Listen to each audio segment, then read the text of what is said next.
How you doing, guys? Eric from thewasteland.com. What is one of the things that I've been repeatedly saying are going to be getting potentially much harder to get, especially if we have any issues with ongoing tensions with China?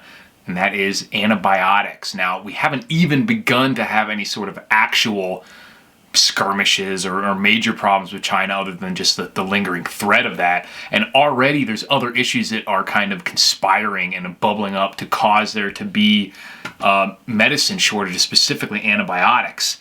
And that is why I definitely am super stoked that I was able to get my Jase case, which again, you find a link in the description, and it's just a pack of a few separate human, actual doctor prescribed antibiotics. You don't have to mess around with fish antibiotics and stuff, which can still work, but that has the information on dosages and whatnot.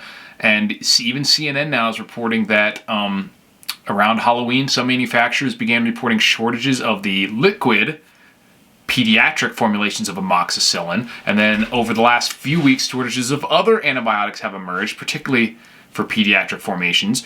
But there's just general antibiotic shortages as well.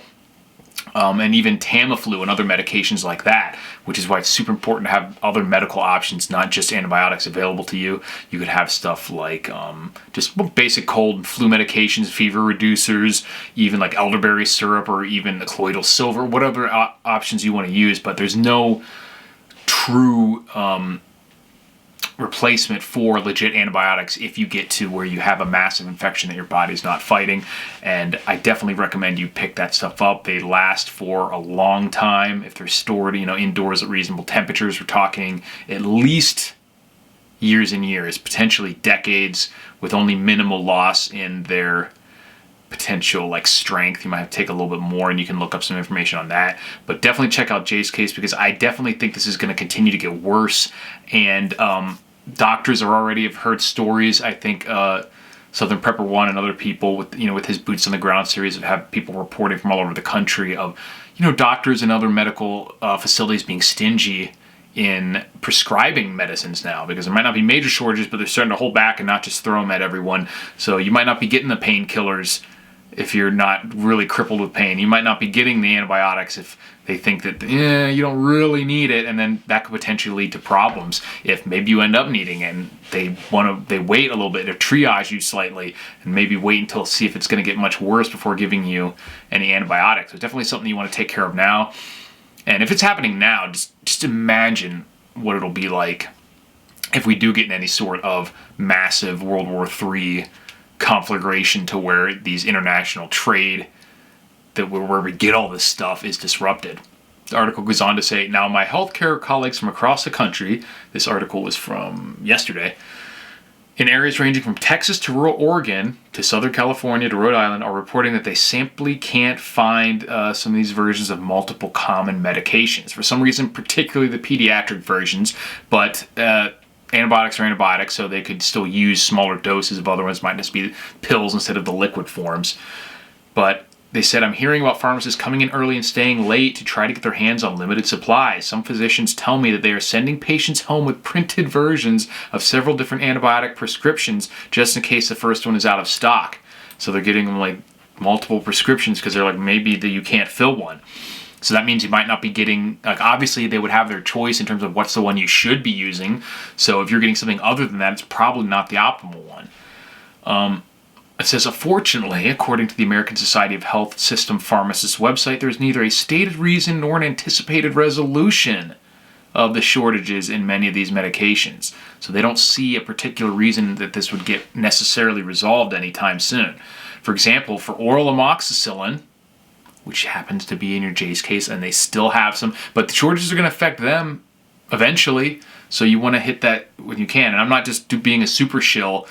I've said I had the fish antibiotics and other stuff before I ever heard of them, and was pimping out that as an option. I think it's a better one because it just is one pack, it's prescribed, it's got instructions with it and everything, and it's really not significantly more expensive than going the other routes anyway. And they said, for example, for oral amoxicillin, 3 of the 5 manufacturers did not provide a reason for the shortages, and 1 refuses to provide availability information. Said, so what the heck is going on and what can we do to fix it? Says, these shortages are partly due to demand. Our country has seen an unprecedented number of cases for respiratory syncytial virus, known as RSV, and influenza. I can't speak for this time of year. And we've seen, I know some people don't agree with this, but that a lot of that RSV spike in kids specifically is seen in the vaccinated kids. It's causing them to be, their immune systems to be weakened by the vaccine, and they're becoming more susceptible to a lot of these other illnesses. So we're seeing massive spikes in RSV. We also know that healthcare providers have a bad habit of prescribing antibiotics when they're not indicated. Of course, but that's always been the case. That's not necessarily worse now than it would be at any other time. But according to the FDA webpage, there are currently more than 120 medications ranging from amoxicillin and albuterol, which is, I believe that's a medicine that's in like asthma inhalers, correct? To a non-insulin diabetes medication known as semaglutide, to all the way down to basic intravenous fluids like saline solution that are unavailable or in short supply in the United States. So this is why we do what we do. This is why we prep, because there's all sorts of stuff that can happen. We never know what sector it's going to be in, or when it's going to happen, how long it's going to last. So antibiotics, get them. Basic medicines, get them. Absolutely anything that you rely on for your long-term health, get it. If you can't get, I don't care what you have to do. You know what I mean? You might have to say, if it's something your doctor won't give you, tell them you dropped it in the toilet, I don't know, accidentally or stolen, whatever. Maybe you could come up with something. I'm not recommending that anyone do anything illegal. Just trying to come up with some different strategies for maybe getting medicines that, because right now Jase can't just get you any medication. It's antibiotics. But definitely get that. Get the basic cold medicines that you can. Supplements, basic supplements, vitamin D, vitamin C, K2, if you have fish oil, any of the stuff that you actually take, zinc, just make sure you stock up on that stuff. For, like I've been saying with everything, the prices at the very least are going to be what goes up. So even if shortages don't end up being a major issue, we know prices are going to continue to rise for at least the next year or two, probably substantially and for substantially longer.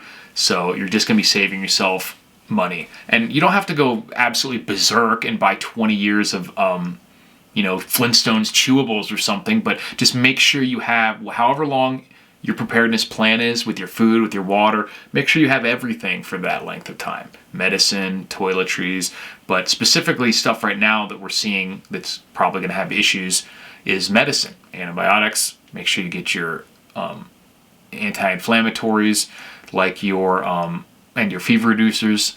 So you have like ibuprofen, you have your Tylenol, your acetaminophen, aspirin if you want, and just all the basic stuff like that.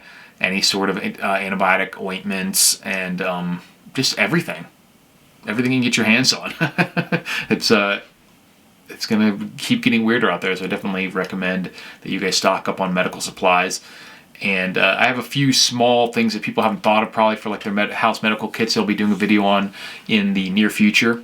So keep an eye out for that. But definitely check out Jase Medical if you haven't already to get your Jase case. Definitely something that every family needs to have at least one of these.